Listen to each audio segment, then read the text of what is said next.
భద్రాచలంలో ఏసీబీకి ఫారెస్ట్ ఆఫీసర్లు చిక్కారు. DFO Sujatha, DRO Krishnaiah లంచం తీసుకుంటూ రెడ్ హ్యాండెడ్ గా పట్టుబడ్డారు. కాంట్రాక్టర్ నుంచి 10 లక్షలు డిమాండ్ చేశారు ఇద్దరు.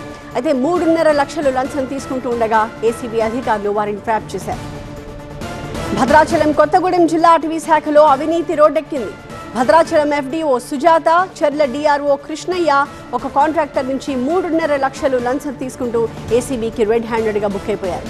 చర్ల మండలం పూసగుప్ప ఏరియాలో కొన్ని చోట్ల రోడ్డు ధ్వంసమైంది. అయితే కేసు లేకుండా చూస్తాము అని చెప్పి కాంట్రాక్టర్ ని 10 లక్షలు డిమాండ్ చేశారు ఇద్దరు. అయితే ఆ సదరు కాంట్రాక్టర్ ఏసీబీని ఆశ్రయించాడు. శాంతాపురి సుజాత, డిఆర్ఓ తేగడ భూక్యా కృష్ణ, ఈయన చర్ల ఫారెస్ట్ రేంజ్ ఆఫీసర్ కూడా అయినా వీళ్ళిద్దరిని ఏసీబీ ఈరోజు మా టీం ట్రాప్ చేసింది.